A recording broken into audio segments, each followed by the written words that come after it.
Assalamualaikum warahmatullahi wabarakatuh. Halo teman-teman semuanya, bagaimana kabarnya hari ini? Semoga kita semua diberikan kesehatan oleh Tuhan Yang Maha Esa. Nah, kali ini kami dari kelompok 3 akan menjelaskan mengenai konsep media pembelajaran. Berikut nama-nama anggota kelompok 3. Yang pertama, Azahro Adnani Sakom dengan NIM akhir 003. Yang kedua, Lutfia Ananingrum dengan NIM akhir 029. Yang ketiga ada saya sendiri, Imro'atus Soleha dengan NIM akhir 039. Yang keempat ada Nur Saadatul Aulia dengan NIM akhir 057. Yang kelima ada Salid Sabila Marzuko dengan NIM akhir 060. Yang keenam ada Hesti Triwidya Septalino dengan NIM akhir 071. Dan yang terakhir ada Safitri Tiara Yasmin dengan NIM akhir 077 dari PG PAUD 2021B Universitas Negeri Surabaya. Untuk topik yang pertama menjelaskan tentang pengertian media pembelajaran. Media merupakan sesuatu yang dapat meneruskan pesan dari pengirim ke penerima. Pengertian lain dari media dijelaskan bahwa media merupakan pengiriman informasi dari sumber ke penerima informasi yang mana dapat menjadikan penerimanya mengalami proses belajar secara efisien dan efektif. Ada pula yang menjelaskan bahwa media pembelajaran merupakan benda-benda yang dibawa masuk ke ruang kelas untuk membantu meningkatkan efektivitas proses belajar mengajar. Menurut Arsyad, media adalah alat yang menyampaikan atau mengantarkan pesan-pesan pengajaran. Sedangkan menurut Munadi, mendefinisikan media pembelajaran sebagai segala sesuatu yang dapat menyampaikan dan menyalurkan pesan dari sumber secara terencana, sehingga terciptanya lingkungan belajar yang kondusif, di mana penerimanya dapat melakukan proses belajar secara efisien dan efektif. Dari beberapa pengertian di atas, dapat disimpulkan bahwa media pembelajaran merupakan suatu alat bantu bagi para pendidik untuk menyampaikan suatu pesan yang dapat merangsang pikiran, perasaan, perhatian, dan kemauan peserta didik sehingga pesan dapat lebih mudah diterima atau dipahami dan dimaknai.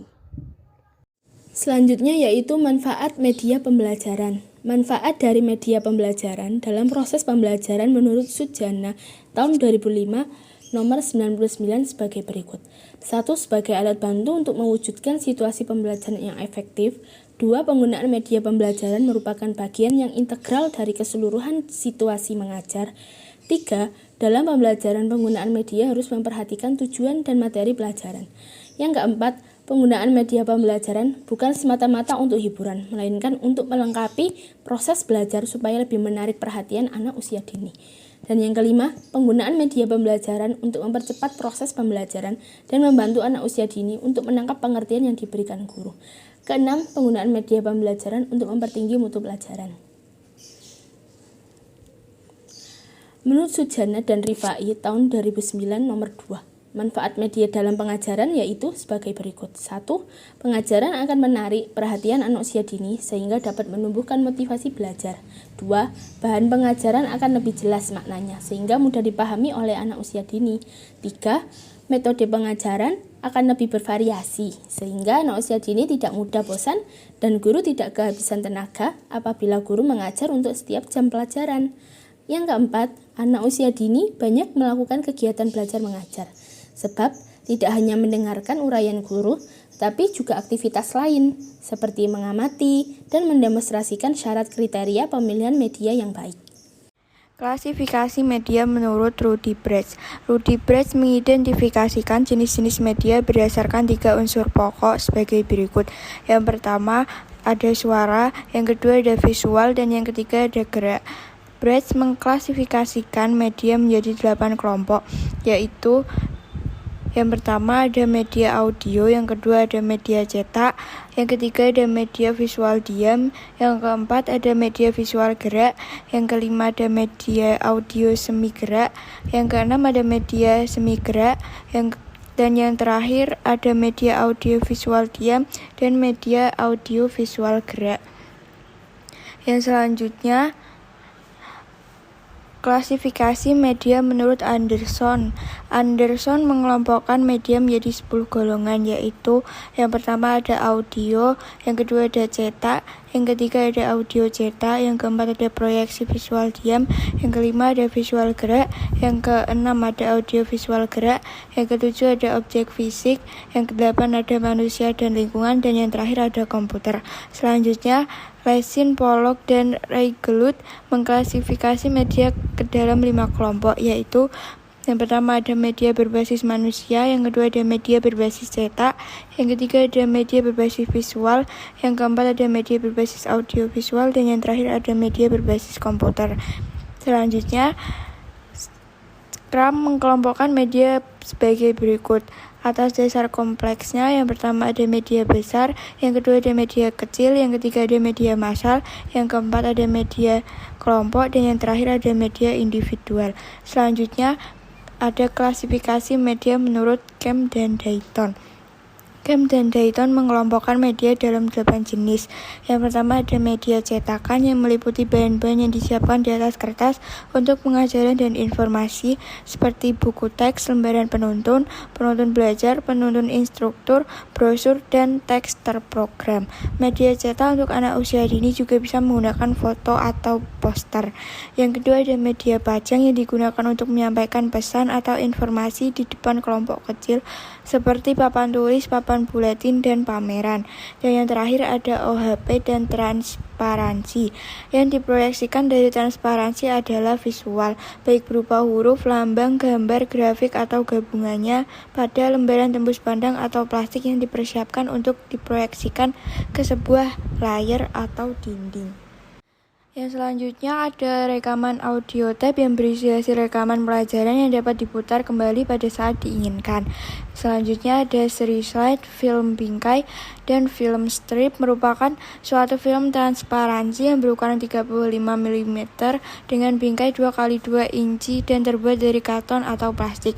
Yang selanjutnya ada penyajian multi-image, dapat memberikan hubungan antara isi materi pelajaran dengan dunia nyata. Bentuk visualnya seperti gambar, lukisan, atau foto. Yang selanjutnya ada rekaman video dan film hidup yang merupakan gambar-gambar dalam frame yang diproyeksikan melalui lensa proyektor secara mekanis sehingga pada layar terlihat gambar hidup. Dan yang terakhir ada komputer yang merupakan mesin elektronik yang otomatis melakukan pekerjaan dan perhitungan sederhana dan juga rumit. Selanjutnya yaitu klasifikasi media menurut Sills dan Glasgow. Sills dan Glasgow melakukan klasifikasi media pembelajaran berdasarkan perkembangan teknologi, yaitu pilihan media tradisional dan pilihan media teknologi mutakhir. Pilihan media tradisional: A. Visual diam yang diproyeksikan, B. Visual yang tak diproyeksikan, C. Audio, D. Penyajian multimedia, E. Visual dinamis yang diproyeksikan, F. Cetak, G. Permainan, H. Realita. Dan yang kedua yaitu pilihan media teknologi mutakhir. A. Media berbasis telekomunikasi, contohnya telekonferensi, kuliah jarak jauh. B. Media berbasis mikroprosesor, contohnya yaitu computer assisted instruction, pembelajaran dengan bantuan komputer, permainan komputer, sistem, tutor intelijen, interaktif, hypermedia, dan kompak video. Nah, berdasarkan uraian di atas, maka dapat diambil kesimpulan bahwa media dibagi menjadi 8 jenis, yaitu yang pertama media audio, kedua media cetak, ketiga media visual diam, keempat media visual gerak, kelima media audio semi gerak, yang keenam media semi gerak, yang ketujuh media audio visual diam, dan yang kedelapan yaitu media audio visual gerak. Nah, berikut ini yaitu media yang dapat digunakan untuk anak usia dini. Yang pertama yaitu media cetak. Contohnya yaitu seperti foto, poster, buku menggambar atau bercerita, puisi, buku prediksi, literatur, buku referensi, buku series, buku guru dan anak, buku gambar tanpa kata, majalah lembar kerja anak atau LKA. Kemudian media yang dapat digunakan untuk anak usia dini yang kedua yaitu media visual yang berupa bagan, diagram, dan grafik. Terus yang ketiga yaitu media realita, yang contohnya yaitu model padat, model penampang, model kerja atau maket, boneka, dan model diorama. Dan yang terakhir yaitu media audio dan media audiovisual. Selanjutnya yaitu ada syarat dan kriteria dalam pemilihan media yang baik. Terdapat dua pendapat yaitu menurut Warsita dan menurut Susilana. Menurut Warsita ada 9 kriteria. Yang pertama, kesesuaian media dengan tujuan atau kompetensi. Yang kedua, kesesuaian media dengan jenis pengetahuan. Yang ketiga, kesesuaian media dengan sasaran. 4. Ketersediaan atau kemudahan untuk memperolehnya. 5. Biaya penggunaan media untuk meningkatkan efektivitas dan efisiensi pembelajaran. Yang keenam, kemampuan media untuk belajar individual, kelompok kecil atau besar, atau massal. Yang ketujuh, karakteristik media yang bersangkutan. 8. Waktu untuk mengadakan atau membuat media yang dipilih. 9. Yaitu mutu teknis. Sedangkan menurut Susilana, kriteria dalam pemilihan media pembelajaran itu yang pertama, ketepatan dengan tujuan pembelajaran. Yang kedua, dukungan terhadap isi materi pembelajaran. Yang ketiga, kemudahan memperoleh sumber belajar atau media yang akan digunakan. Yang keempat, keterampilan guru dalam menggunakannya. Yang kelima, tersedia waktu untuk menggunakannya. Yang keenam, sesuai dengan taraf berpikir peserta didik. Lalu, Arsyad juga memaparkan bahwa kriteria pemilihan media bersumber dari konsep media pembelajaran. Berikut merupakan kriteria yang perlu diperhatikan dalam pemilihan media pembelajaran. Yang pertama adalah sesuai dengan tujuan.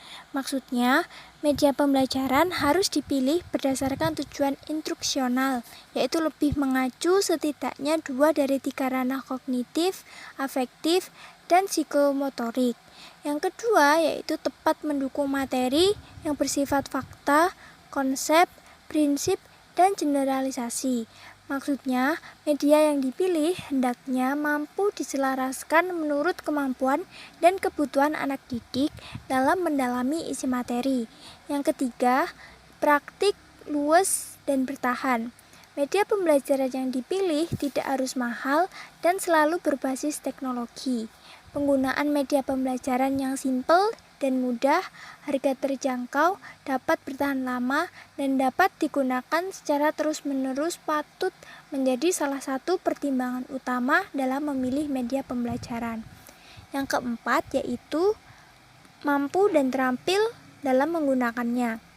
Nilai dan manfaat media pembelajaran sangat ditentukan oleh keterampilan guru dalam penggunaan media pembelajaran.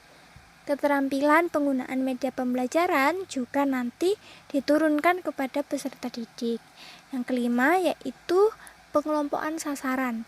Hal yang perlu diperhatikan mengenai kelompok belajar anak didik sebagai sasaran bisa digolongkan menjadi 4, yaitu kelompok besar, kelompok sedang, kelompok kecil, dan perorangan.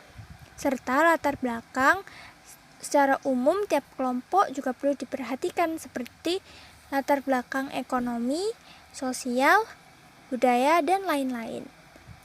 Yang terakhir yaitu ada mutu teknis. Pemilihan media yang akan digunakan harus memenuhi syarat teknis tertentu. Seorang pendidik tidak boleh asal untuk menentukan media pembelajaran meskipun sudah memenuhi kriteria sebelumnya. Media anak usia dini juga harus aman. Aman bagi anak maksudnya yaitu terbuat dari bahan yang aman dan sehat, tidak mengandung bahan kimia, tidak menimbulkan luka, tidak berkarat, tidak beracun, dan tidak berbau. Yang kedua, sesuai bentuk dan ukurannya. yaitu tidak runcing, tidak tajam, tidak terlalu kecil. Untuk anak usia 3 tahun ke bawah, diameter minimal 3,17 cm sehingga tidak dapat melukai anak. Yang ketiga, sesuai usia dan tingkatan perkembangan. Yang keempat, mengandung nilai pendidikan. Yang kelima, menarik dan mendorong anak untuk bereksplorasi dan bereksperimen. Keenam, awet atau tidak mudah pecah dan rusak. Lalu kemudian memanfaatkan potensi dan sumber daya di lingkungan sekitar. Yang terakhir, yaitu diusahakan dapat tahan lama agar bisa dilakukan dalam waktu yang lama.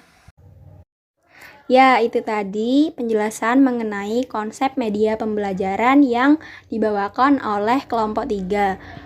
Kami selaku kelompok 3 apabila terdapat salah kata mohon dimaafkan. Kurang lebihnya mohon maaf. Wassalamualaikum warahmatullahi wabarakatuh.